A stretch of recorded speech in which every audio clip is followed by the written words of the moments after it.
What is up, everyone? Welcome back to another weekly news video. Today we're going to touch on yesterday's topic once again, actually, and that was Topps redemptions.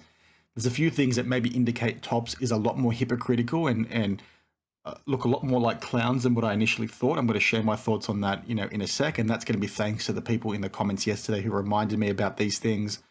We'll touch on the collectibles guru following a sports card radio tweet that, again, I think highlights hypocrisy within this hobby, and especially with these influencers and where information can or can't be trusted. So I'll unpack that a little bit as well. We'll then do a bit of a Stranger Things pack rip. I bought this blaster at the store today, the last one they had.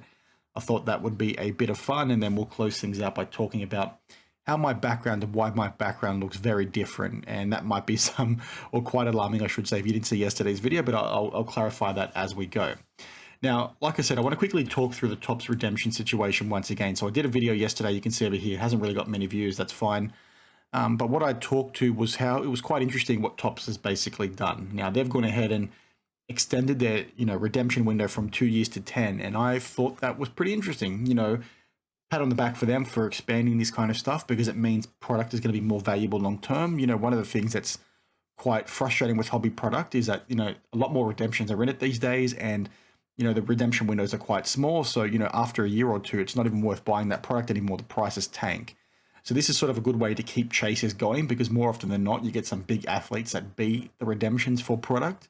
So the fact that it's now 10 years is good, because it gives you more time. You can chase that product, or if you happen to find a hobby pack out in the wild, you're not going to be caught out hitting a card that's got an expired redemption and then, ruining the value of the box that you just ripped and all that kind of stuff. And yes, it's not all about value, but even, being a collector and hitting redemption is very disappointing that you can't redeem, right, because it's expired. It's just a really unfortunate thing. Now, one of the things I covered yesterday was how I thought it was, slightly interesting on what Topps' angle was with this, whether them expanding the 10-year window also meant they're now going to have more wiggle room to not fulfill redemptions, because with a very tight window, if you've got a big athlete signing for a product, they're going to be actively trying to get that person to sign because they're essentially integral to that product. But now that they've got 10 years of buffer, does that mean we're actually not going to see redemptions get fulfilled as often as what we maybe saw in the past? And what we saw in the past wasn't actually that often in the end. So that's sort of where my mind went. But what was interesting is something that completely, slipped my mind, and something that we've actually talked to many times on this channel is Topps coming out when Michael Rubin first bought, the company through Fanatics, was that they wanted to reduce the number of redemptions. And we spoke at the time how hypocritical that was, because, they, said that, and then they immediately implemented more redemptions through things like debut patches and some other stuff as well, if I remember correctly.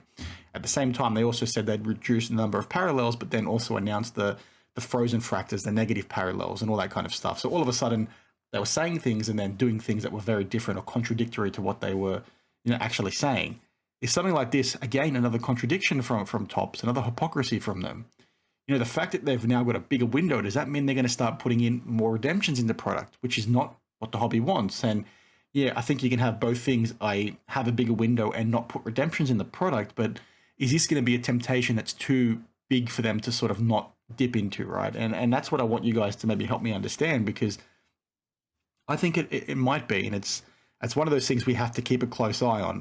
Now, one of the things I mentioned in this video yesterday was, what is Topps actually going to be doing with these athletes, right? Now that they've got this 10-year window, does that mean they're going to try and take the piss, like I said, and extend things further? It would be really good if they sort of had a smaller window that basically said, well, if they're releasing a product in 2024, that athlete at a minimum has to be signing by 2025 or something along those lines, right? You can't sort of now allow this to be bigger than what it actually is. It'd be nice if they could implement something that said they're going to guarantee if a player is in the product as a redemption, they're going to guarantee that athlete signs within 12 months or something along those lines. And the reason why this is super important, because I actually talked to this yesterday, was that, Panini as an example, Panini are like terrible when it comes to redemptions. But one of the big things they did for Impeccable Soccer last year that no one is basically talking about, or 2 years ago, I should say, is that Cristiano Ronaldo was a big redemption within that product. Now, those things had 2 years to expire. 6 months before they, started to expire, Panini started handing out those redemption cards as replacements for other people's redemptions, which is insane. You've got this impeccable product that is still selling on the shelves, that people could still hit a Cristiano Ronaldo redemption, and you're already handing out those cards to other people as replacements, which is insane to me. Now, that is not what Topps is doing, but That's where my concern goes, right? You shouldn't be allowing, other cards to be sort of given as replacements until that redemption window is expired for that card itself. Now, I'm hoping that's what Topps tries to implement, but again, let's sort of see what happens next. Yes, I just rambled quite a lot, but you guys, get where I'm going. Now, the next thing I want to talk to is actually a tweet from Sports Card Radio via Sports Card News. That is Ryan from Sports Card Radio, if you didn't figure. And it relates to the collectibles guru because it once again highlights the hypocrisy of people within this industry, influencers within this industry that are very clearly being paid, but they haven't disclosed that to you yet, or some of the games they play, but the opinions they're sort of sharing with you. And what you sort of got over here is, apologies, it's been cut off on the left, but a tweet from the collectibles guru talking about the Victor Wembanyama Kabooms and how they're off-centered and how it's a big issue considering it's a high-value card. Now, that is obviously one thing to keep front of mind because obviously that makes sense, right? You've got these, big cards coming up from a company.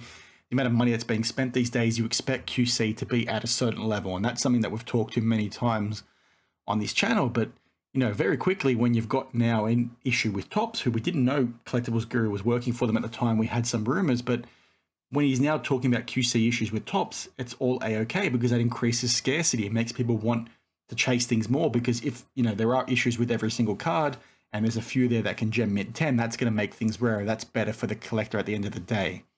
But it's just really interesting, as Sports Card Radio did, highlight here. If Panini has QC issues, it's a bad look. If Topps has QC issues, it's actually preferred. And this is just a quick reminder for you all of what you're probably going to see a heck of a lot of in this hobby over the next few months. And it goes back to what we talked about over here with unlicensed cards. Because people have shit on Panini and Leaf for years about their unlicensed product, baseball for Panini, and sort of everything that Leaf does, and how unlicensed cards aren't worth buying. And they also talk about the fact they don't look good. But yes, there are some things that are from Panini and also Leaf that do look nice. But now when they're talking about unlicensed cards from Topps, it's like, well, this is the best thing since sliced bread. It's God's greatest gift and all that kind of crap. Yet now you've sort of got the same thing happening over here. And I'm basically just trying to say, I think we're going to see a lot more of this. And yes, I just mumbled my words, so I do apologize. But it's another clear-cut example, and we're going to see a lot more of this. This is sort of what you're going to see over the next few months. And just keep that in mind, right? See through it when you do see it, because you can't trust people that sort of do stuff like this. Yes, opinions can change, but you're basically talking about 2 products released this year. Your opinions on, QC can't change that much, right? And again, it goes back to what we're sort of seeing over here. Everybody now getting ready to suck off Topps, as I did explain the other day, and you're going to see a lot more of it, and you're going to see people's opinions look very different to maybe things they said a few months ago. And, when you do see it, please call it out. Now, before we jump and do the rip, like I mentioned, you'll notice the background is very different. I had to move a few things around. I can't recall if I already mentioned that. But basically, like I mentioned, the baby's coming in a few days. A cesarean, I should say, is booked in for 2 days' time. So things are pretty hectic. I've had to move some things into the garage. The shelves that I had previously were narrower, so it made more room for the car. Brought this one in here. It means my Back to the Future stuff can be displayed a heck of a lot better, as you can sort of see. The gap over this shoulder is where the Part 3 DeLorean is going to go. That doesn't release for a year's time. So having it all on one shelf looks a lot better.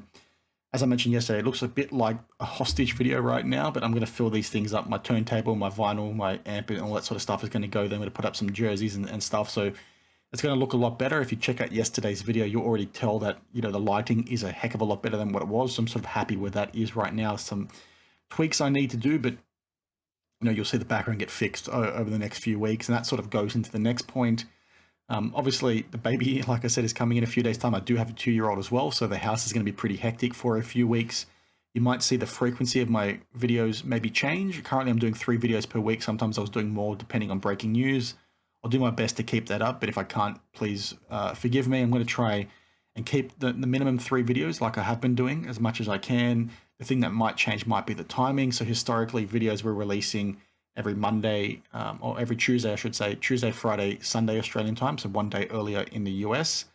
I'm going to try and keep those 3, but the timing of those might change. So it might be like a Monday, Wednesday, Friday as an example, or something along those lines. So just bear with me. Now, very quickly, a few of you guys in the video or the live stream I did a week or so ago asked about channel memberships. I don't have that turned on. I'm probably going to turn that on in the next week because some of you guys keep hounding me about it. I'm not begging for your money or anything like that. But if you want to support the channel, that's a good way to do it because I do this sort of for free. Like I said, I'm not sponsored by anyone.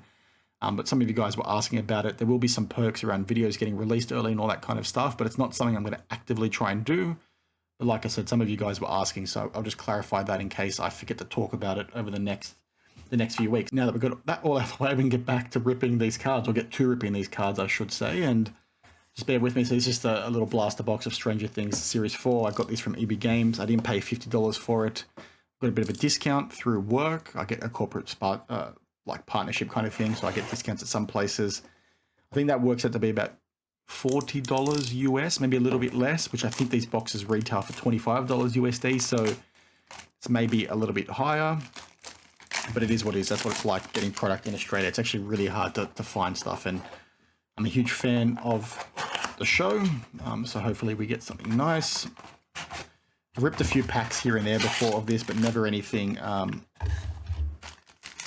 like this. And they ripped a mega pack before, mega blaster box, whatever they're called. We'll see if I can rip these, or if I'm going to have to use the scissors. They're good. So let's sort of see. Apologies, my down camera sucks, but that's the Wandered one. If you've seen this season, that's pretty cool. I think that's one of the parallels you get within this box, which is Murray. I think you guys pronounce that Maury in the States, which has always been a bit funny to me when I've watched shows. Nancy and Robin, and then more base. I'm not sure if you can get autos in these boxes, and more than likely it's probably going to be $50 down the drain, but you know, it's part of the fun. You'll see me cut the camera every now and then when I'm ripping these, so I do apologize. I'm not doing anything hanky-panky wise, but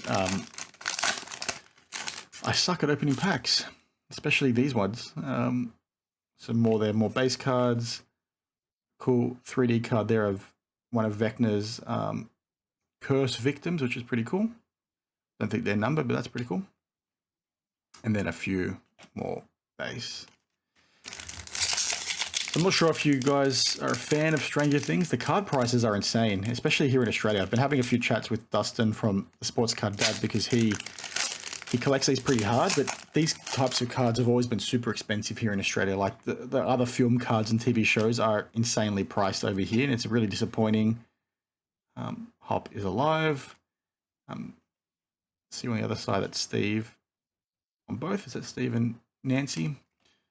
Yeah, as I was saying, like these cards are, or types of cards are like crazy. Like even the autos typically sell for, you know, 3 or 4 times what they normally do in the States. And it's because I think we just love pop culture here in Australia. So people go crazy for this sort of stuff. But it's just insane. So it's been hard to find this stuff locally for that reason. Cool one there, Vecna. Your time is at an end, and my down camera looks terrible. I'm really sorry, guys. 2 more packs. Not sure, like I said, if you can get autos in here, but I'm rambling now. I don't know how breakers... maybe this is why breakers script off their customers so often, because that's the only thing they can think about talking to when they're ripping stuff. You got Hop there when he's in the Russian jail. Or cool one there of Vecna. That's a really cool card. Don't think it's numbered, but that's a cool card. That must be the box hit for this one, which is pretty cool. I'm not sure what the parallel is called, but that's a pretty cool looking card. It takes me back to like collecting, you know, in the 90s, because that's the sort of inserts we used to get back in the day, right, with some of those holographic sets and all that kind of thing. Especially the Dragon Ball Z sets that I've talked to death on this channel before as well. Some more base. Like I said, I'm not going to be buying these all that often because they are pretty expensive down here. But yeah, that Vecna card's pretty cool. Probably not worth $50, but hey, they rip cards for fun, not to make money, right? Last pack magic. Let's see if we get something good. So we got 2 hits in here again, and then another one of those quotes. Which I think that's from the car ride. I'm not sure if you've seen this show, but when Will's talking to Mike and he's basically crying in the corner, it's freaking hilarious. It's had to be a sad moment in the show, but I just thought it was pretty cringe. But you know, it is what it is. Anyway, thanks for watching, guys. That's it for this week's news video. Let me know if I missed anything. Let me know if you think there's anything else that's worth adding. Hope you like the pack rip. It was just a bit of fun. Like I said, when I was away for the weekend, I did some fishing on a kayak and ripped some packs as well. So you'll see that video in a few days' time. But if you've got any tips for what should go on the walls, let me know. Apologies for the mess on the floor. Like I said, it's been a crazy few days. But as always, guys, thanks for watching, and I'll see you guys in the next one. Cheers.